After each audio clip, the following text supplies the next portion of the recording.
What?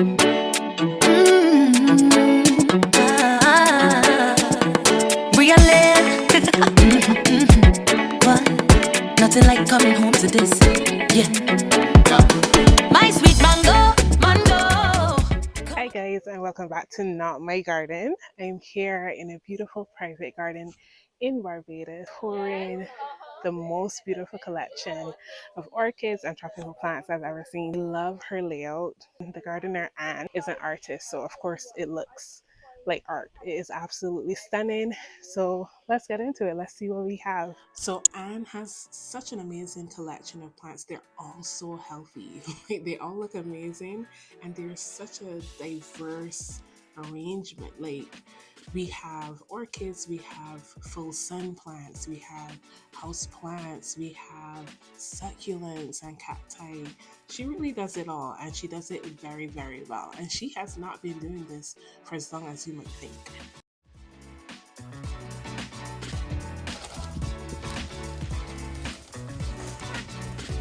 This is how I stay fit.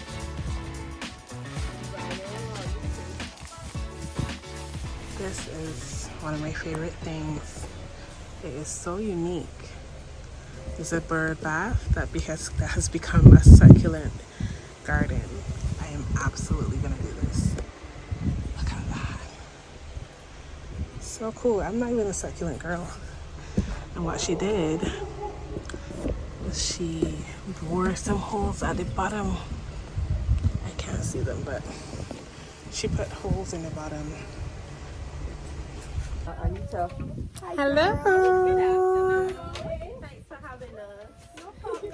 Like cut it flat thing, and then by I spraying the bloom boost and all that, sheet wear with white flowers. Yeah, that's all we were looking for. Yeah, yeah, we've been looking for the white one. He also has like a lot of anthurium and philodendron, but the orchids are definitely the stars of the garden. This is the Cattleya corner, and absolutely beautiful. These come from Jamaica, these orchids. And what happened with my cat layers? I had a hard time. I had them in the. I would love to have a hard time, Bo. No, listen, and they were not. They have to have airflow. Right. They didn't get the airflow. So I kind of mealybug and scared. I give up. And then I brought them out here. I said, this is the last thing. Yeah. They did a little better. Mm-hmm. But then when I start wetting them with rainwater, so you need rainwater, you need the airflow, And which is light. only hot and hang them. Yeah. And you need the right sunlight. Like this is as much sun as it gets. Morning, and that's it. No more. My Cattleya to get more sun. Right? So, I mean, one or two give up the ghost, but when they're giving up the ghost, I tie them on the tree and they come back. This is a regal shield she has here. She has a huge anthurium collection. Huge. I'm obsessed with that. I know nobody cares about it, but that is so pretty to me.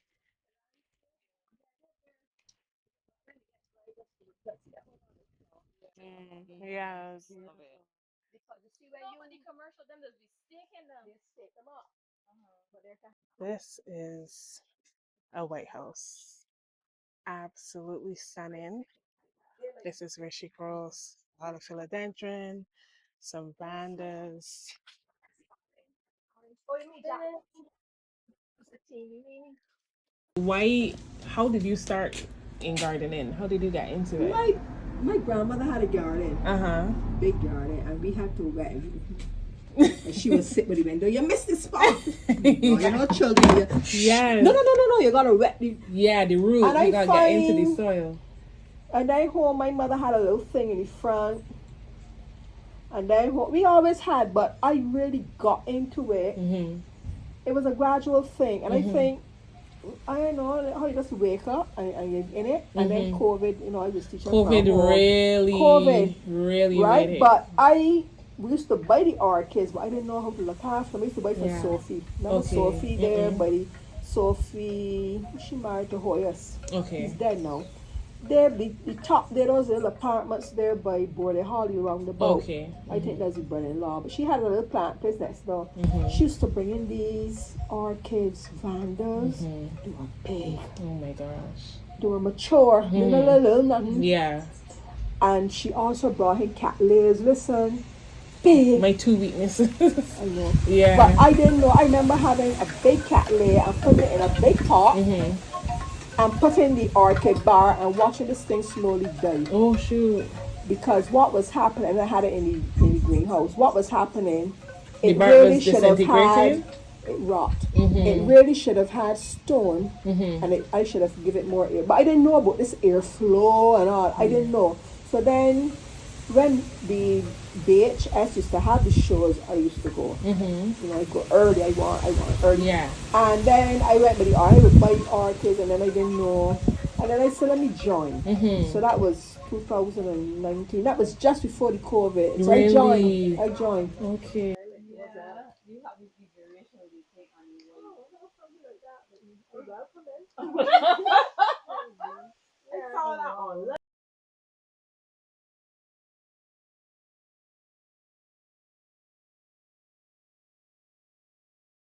So she has like these lovely vandas. Like, look at it. Vandas are my favorite orchids. So this is like a dream to me. I hope y'all can see it because there's a lot of light coming in, which is exactly what they like, but not good for the camera.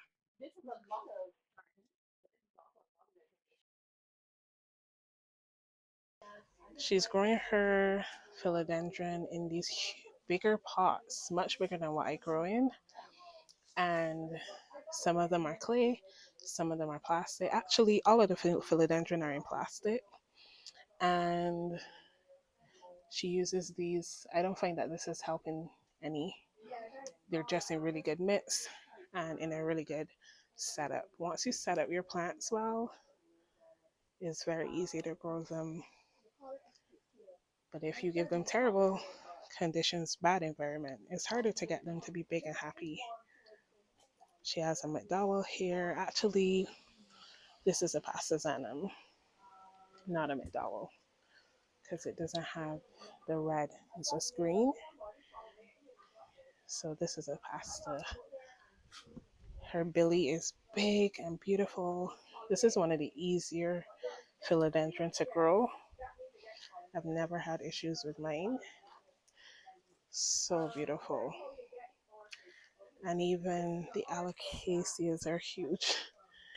Everything is really big in here.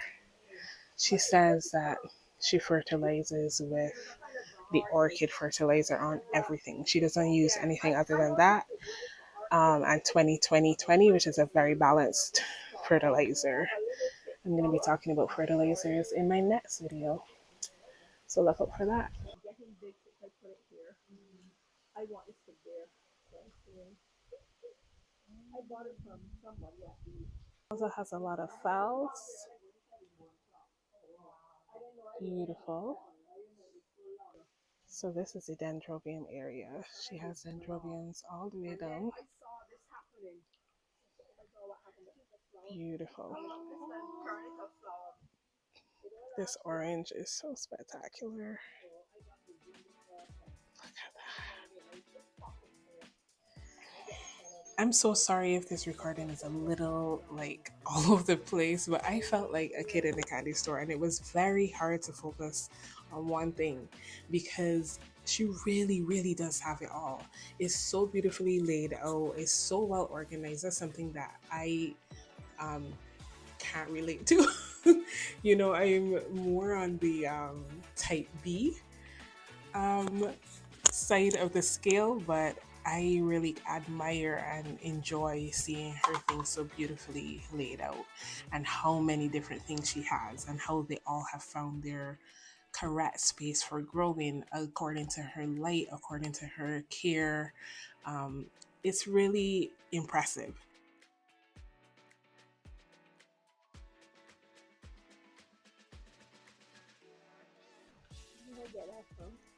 What's the name of this one? Which one? This? Mm-hmm. I don't know if I on me. She's pretty. I like when the sun, when they do that. Oh, here she is. Oh, new leaf. I potted this week. Yay. And it then started to do that. But I had it in there to get a little bite. This one, I don't care. I don't know if these are flowers for me. So this video does not have a proper closing out because, as I said, I was so excited. I was all over the place filming everything and I forgot to film closing out. But I hope you got a good idea of what is possible in your garden. After I visited Anne's garden, I went home and cleaned my veranda. That's how inspirational this visit was for me. And I hope it is for you as well. There is always something that we can learn by looking at our peers and just being inspired by what they have already achieved. So remember to like, comment, and subscribe for more videos like these, and I'll see you on the next video on Wednesday. So This is not Bermuda? A sister. Like how Thailandia is all in the same family? But you don't tie it on the tree. Okay, you gotta put it in soil. I think they're cousins. Interesting. But Learn I something like new every them. day. And not only Beautiful. that, if too much rain fall on them, it lose the pattern. Oh. You know what I said? I've got Gifted us some pictures. Alright, let me show you. Let me show you.